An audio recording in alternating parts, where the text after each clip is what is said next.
자, 재정건전성 논제. 이것도 선생님이 아까 얘기했던 거.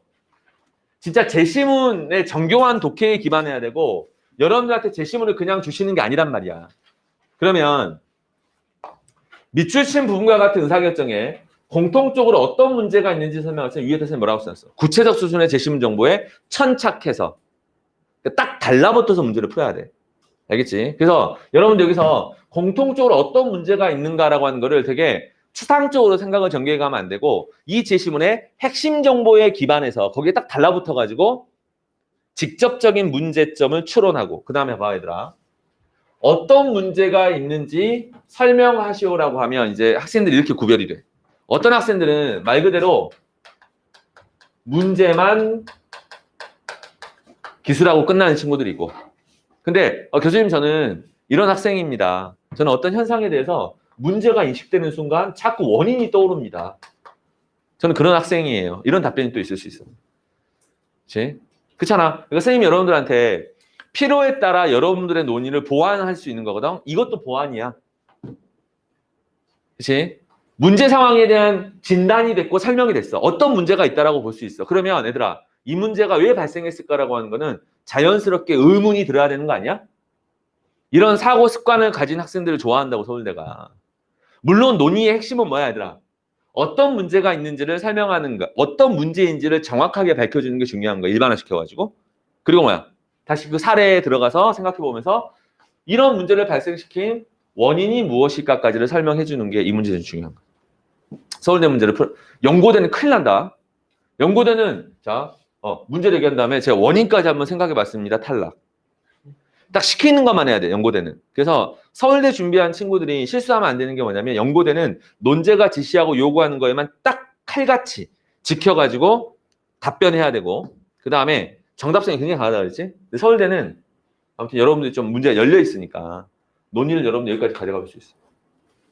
알겠니? 그리고 자 어떤 문제점이 있는지를 설명하시오라고 했을 때 이거를 좀 여러분들이 구체성을 갖춰서 설명을 해줘. 설명형 문제는 구체성을 꼭 갖춰. 추상적으로 그냥 설명하고 끝내지 말고 좀 구체화를 꼭 시켜줘. 선생님이 지금 여기서 구체성을 갖추자고 하는 게 어떤 의미인 건지를 지금부터 한번 살펴보자. 일단 지금 보니까 중앙정부는 재정자립도를 기준으로 각 중소도시의 수년간 예산을 차등 지원했대. 그쵸? 핵심은 뭐야? 핵심 키워드. 이거지? 얘가 이제 평가지표가 된 거야. 평가지표가 재정자립도야. 중소도시에. 자, 근데 그 결과로 지원받은 도시의 재정 건전성이 악화되는 어떤 효과가 발생한 거야? 역효과가 발생한 거죠. 원래 자, 재정 자립도를 기준으로 예산을 차등 지원하는 이 정책의 목적은 뭘까? 뭐 보면은 여기서 예산을 적게 지급받은 도시 같은 경우는 재정 자립도를 높이기 위한 노력을 유인할 수 있고, 그렇지? 그 다음에 자 높은 재정 자립도를 기준으로 높은 예산을 분배받는 그 중소도시는 이걸 또 예산 삼아서 이거를 또 자본 삼아서 자금 삼아서 더 튼실한 재정 자립도를 만들기 위해서 내년에도 이렇게 더 많이 받아야지. 사실 이런 중소도시의 노력을 유인하기 위한 그래서 실질적 재정 자립도를 높이기 위한 게 이 정책의 취지이겠죠. 근데 정반대의 결과가 나타나버린 거야. 역효과가 발생을 한 거지. 두 번째 이제 사례는 자산평가기관에서 자 재무 건전성을 기준으로 이게 지금 핵심 키워드야. 재무 건전성을 기준으로 자선단체를 평가해. 점수를 부여하고요. 자, 수년 연속 최고점을 부여했어. 그러면 이 최고점을 부여받은 자선단체를 사람들은 신뢰하게 돼. 내가 이 자선단체에 기부를 했을 때, 그치? 뭔가 얘네들이 내가 기부한 돈을 허튼 데 쓰지 않고 사람들을 도와주는 데 쓸 수 있구나. 라고 해서 이제 신뢰가 생기고 사람들이 더 많은 어떤 기부를 할 수 있겠죠. 그래서 이제 이런 정책을 시행하게 되면 사실 이제 자선단체들은 자신들의 재무 건전성을 높이기 위해서 쓸데없는 데 돈 쓰지 않고 그치? 뭔가 사람들을 도와주는 쪽에 예산을 더 많이 배정해서 그런 어떤 효과를 유인할 수 있는 거고 또 뭐야? 사람들 입장에서는 자 기관에서 점수를 매겨주니까 안 그래도 우리가 원래 국제구호단체에 불신이 좀 많잖아. 내 돈이 어디에 쓰일지 모른다 이런 거 많잖아. 음모론 많잖아. 근데 실제로 이제 이러한 것들이 사람들한테는 평가 기준에서 일반 시민들의 기부를 적극적으로 유인할 수 있는 그런 효과가 좀 있을 수 있어요. 근데 이렇게 이제 평가를 했더니 평가를 하고 나서 자, 조금 더 살펴봤더니 실효성은 되게 미미했다는 거지. 그래서 요 두 가지 문제가 나와 있죠. 그러면 의사결정은 뭐야? 재정 자립도를 기준으로 의사결정을 한 거야. 그 다음에 재무 건전성을 기준으로 의사결정을 한 거야. 이 둘 다 사례야. 일반화시켜보면 공통적으로 일단 현상을 보면 의사결정의 기대 효과와 다른 결과가 발생한 거야, 지금. 그렇죠? 기대했던 효과와 정반대 역효과가 발생했는데 어떤 문제가 있는지를 설명하는 거잖아. 이게 핵심 문제죠. 기대했던 효과와 다른 역효과가 발생. 그러면 당연히 자연스럽게 왜? 왜라고 하는 질문을 던져야 돼. 원인 진단에 들어가줘야 돼. 그래서 이 원인도 결국은 이 문제에 포함되는 거야. 어떤 문제가 있는지. 이러한 원인 때문에 이런 문제가 발생한 거다. 이런 문제가 있다 지금. 제시문에 기반한 심층 다각적 원인 추론. 어디에 집중해야 될까? 대상자, 선정, 기준 지표에 초점을 두는 게 중요한 거야. 막연하게 가면 안 돼. 예를 들면 여기에서 재정 건전성이 악화된 지원받은 이 도시의 뭐 의존성 막 이런 거 아니라고. 그치? 이 두 사례에서 우리한테 주고 있는 논의의 초점은 바로 평가 기준 지표야. 그냥 평가 기준 지표로 놓고 보자. 자, 지금 보면 둘 다 정량적 지표야. 이 기준만 활용한 거죠. 둘 다 지금 공통된 속성을 보니까 단순한 정량적 지표야. 얘들아, 여러분들 교과 전형은 정량적 평가죠. 근데 학생부 종합 전형은 뭐야? 정성적 평가인 거지. 그러니까 우리가 어떠한 대상을 평가를 할 때는 정량적 지표는 되게 명료하고 객관적이라고 하는 줄 세우기가 가능해. 그래서 되게 수월하고 편해. 하지만 뭔가 대상을 우리가 정량적으로만 평가를 해버리면 정성적 부분이 누락돼 버리면 대상에 대한 온전한 분석이나 이해나 평가가 어려워지는 측면이 분명히 있죠. 근데 우리가 보통 정량적 지표만을 쓰는 이유가 뭐야? 첫 번째, 반발이 적어. 드러나는 거예요. 반발이 적다니까. 반발이 적고 두 번째 뭐야? 되게 효율적이야. 편리해. 그래서 보통 그런 효율성, 사실 반박이 없다라고 하는 것도 갈등의 소지를 없애는 거니까 효율성 측면에서 우리는 통상적으로 의사결정할 때 정량적 지표를 쓰는 경우가 되게 많아. 그래야지 뭐 구성원들의 반발도 없고 평가 대상자들의 반발도 없을 것이고, 그렇지? 그래서 결국 이제 정량적 지표를 우리가 실제 정책이나 이런 데서 의사결정에서 많이 사용하고 있지만 지금 이 두 가지 사례는 진짜 말 그대로 정량적 지표만을 하나만을 단일한 기준을 사용하고 그 단일한 기준의 속성이 정량적이라는 거예요. 이걸 짚어내야 돼. 그 선생님이 얘기했잖아. 서울대 문제가 열려있는 문제가 아니야. 일단 분석형 문제는 정답성이 굉장히 강해. 사례를 볼 때 사례를 구체적 수준에서 꼼꼼하게 보라 그랬지. 그래서 지금 우리가 주어졌던 두 개 제시문에서 두 가지 의사결정 과정에서 어떤 문제가 발생했는지를 정확하고 날카롭게 우리가 추출해야 돼야 되거든. 그랬더니 둘 다 지금 똑같은 특징이 뭐냐면 단일 기준이야. 근데 단일 기준이 둘 다 달랐잖아 일단. 사례니까 다른 거죠. 재정 건전성하고 그다음 뭐였지? 재정 건전성과 재무 건전성이었잖아. 자립도, 재정 자립도와 재무 건전성이었잖아. 근데 그게 지금 보니까 둘 다 정량적 지표의 속성을 갖고 있다는 거죠. 자, 이렇게 적용하다 보니까 대상자 선정을 할 때 우리의 이 평가 지표가 결국 기대 효과를 배반하게 된 거야.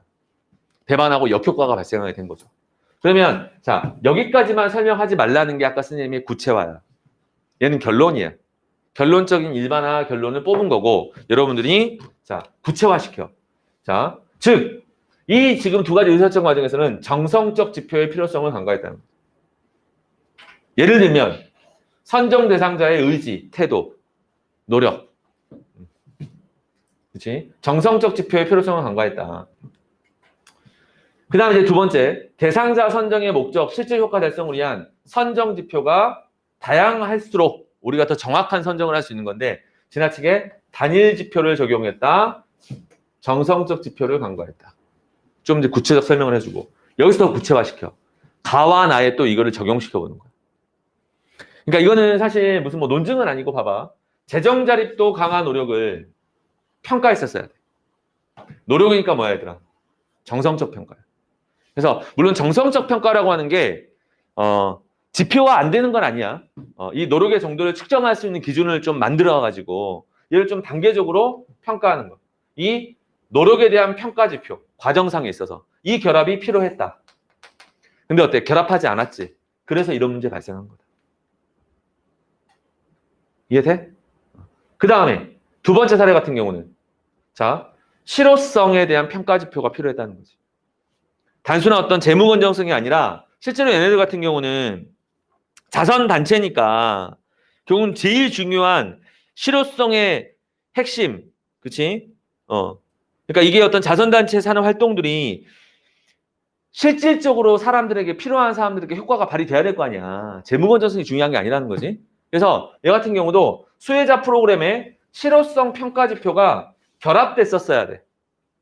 근데 이런 거 없이 이런 거 간과한 채, 이런 거 결여된 채 단순한 정량적 지표만을 단일하게 사용한 거. 정답성 되게 강하다니까? 이거 외에 또 추가적인 뭐 얘기들을 해볼 수 있는 것들이 있을 수도 있죠. 근데 기본적으로 얘는 해줘야 된다는 거지. 그리고 이제 선생님이 항상 여러분들 답변을 뭐 지금 이제 선생님이 강의하는 이 지금 프로그램이고 여름방학 때까지 선생님이 이제 학생들 답변을 들어보거든? 들어보면 학생들이 이런 설명들이 다 누락되고 딱 결론만 얘기하고 끝내는 애들이 되게 많아. 근데 이거는 기본적으로 얘들아 뭐야? 설명 문제지. 설명하고 논증하는 문제가 아니야. 일단 설명하는 걸로 끊긴 문제는 여러분들이 설명의 구체성을 갖추려고 되게 많이 얘를 써줘야 돼. 그래서 이렇게 설명할 수 있다 결론 그리고 뒷받침 설명. 뒷받침 근거. 그치 얘들아. 요거까지 하고 이 설명하는데 선생님 봤을 때 30초면 끝날까? 서울대 답변도 여러분들 주절주절 하지 말고 핵심만 간결하게 제시하는 연습을 좀 해야 되는데 이해했죠? 무슨 말인지. 요렇게.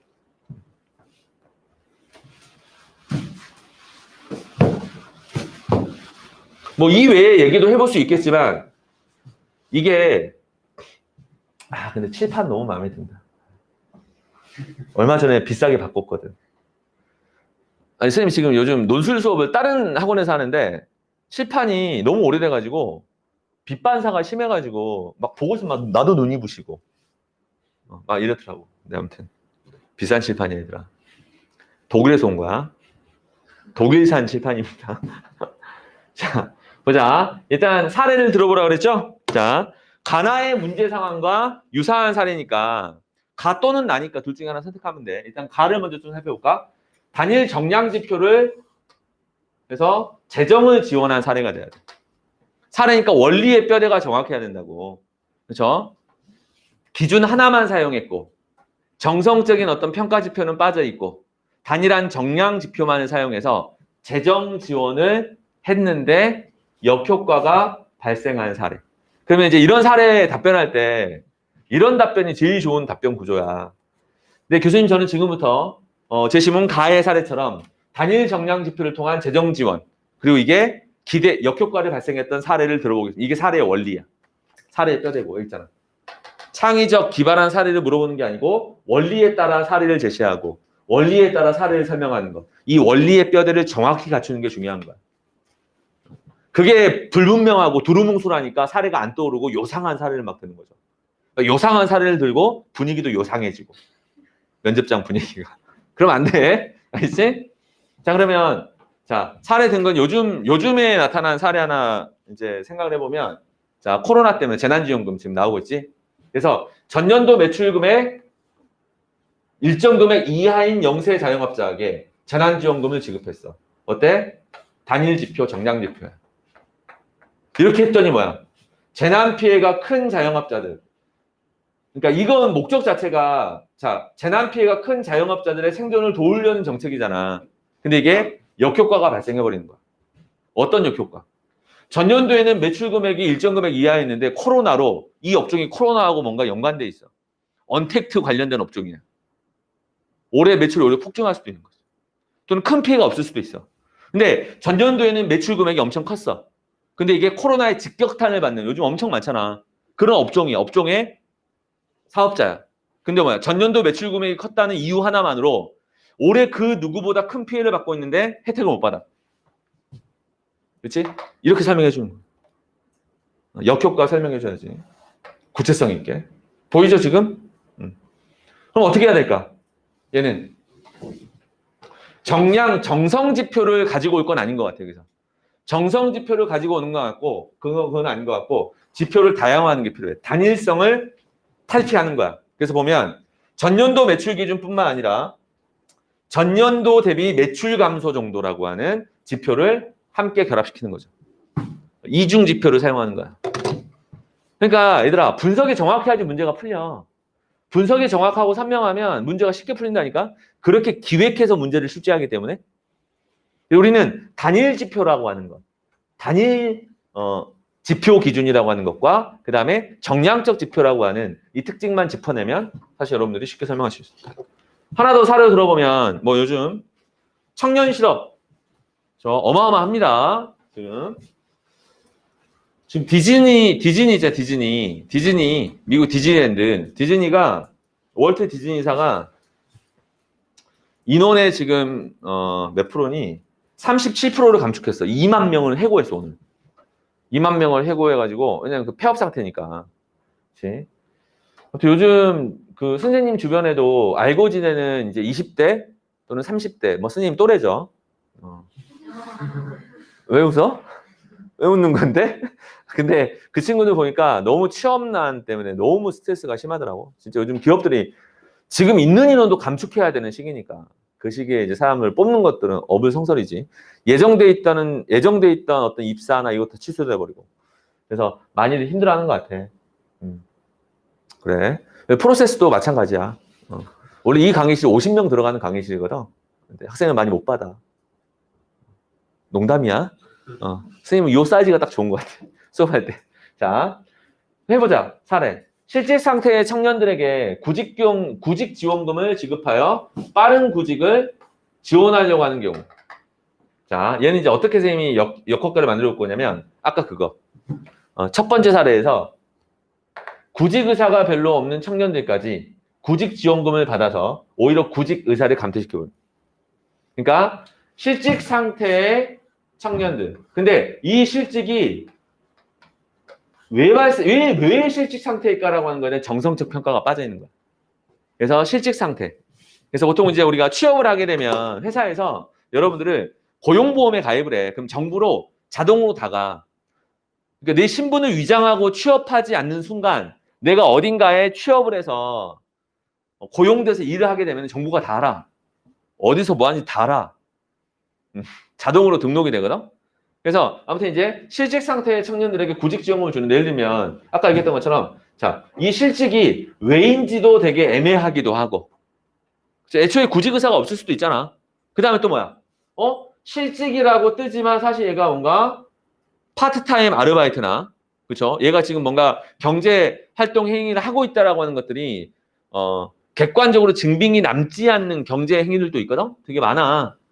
그거 하면서 충분히 뭔가 그렇죠? 돈을 벌고 있거나 지원금을 오히려 더 시급한 청년들이 있는데 이런 것들 구별 안 돼. 정성적 평가가 빠져 있는 거야. 그래서 정성적 평가 지표를 결합시켜야 되는 사례도 한번 생각해 볼 수 있을 것 같고. 구직 노력에 대한 단계적 평가. 선생님도 이거 받아본 적 있거든? 11년 전에? 선생님이 여기 온 게 10년 전이야. 그 전까지 선생님이 증권회사에서 여의도에서 일하고 있었거든?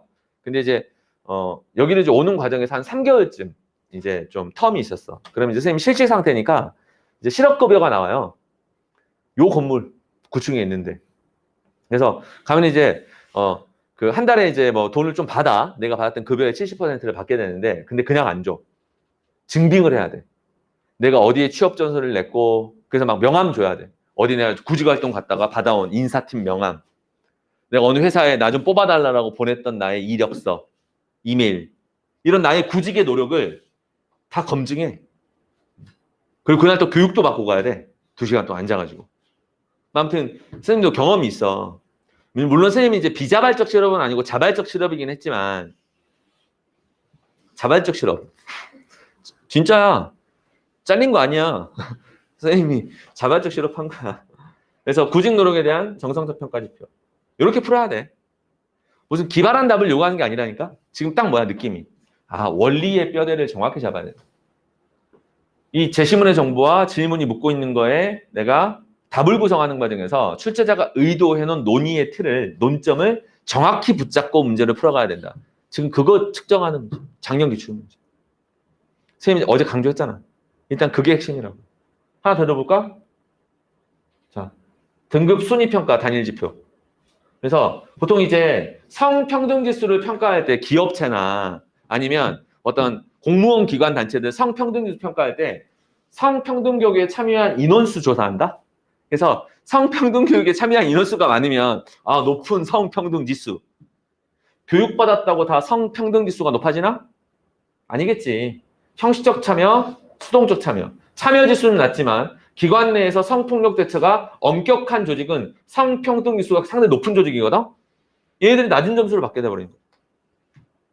보통 이런 경우는 점수만 주는 게 아니라 이제 거기에 대한 또 다른 지원이 나가요. 예산에 대한 차등 지원이 별도의 지원책들이 나간단 말이야.